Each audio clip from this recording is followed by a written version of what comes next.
Hi guys, welcome back to a new episode of Finance and Crypto Guide.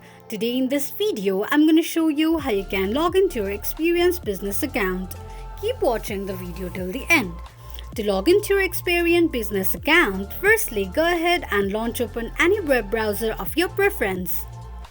On the search box at the top, type in smallbusiness.experian.com and make a search. You will end up on the login page of your Experian Business account. Enter your email address and password associated with your Experian Business account and tap on Login. Tap on a circle that says Remember Me in case if you want your ID to be remembered next time you log in. In case if you don't remember your password, click on Forgot Your Password option. This is how you can log into your Experian Business account quickly and easily just in few steps. If you have any thoughts or queries, let us know in the comments section. Don't forget to subscribe to our channel. Also press the notification bell icon so that YouTube will notify you whenever we post a new video.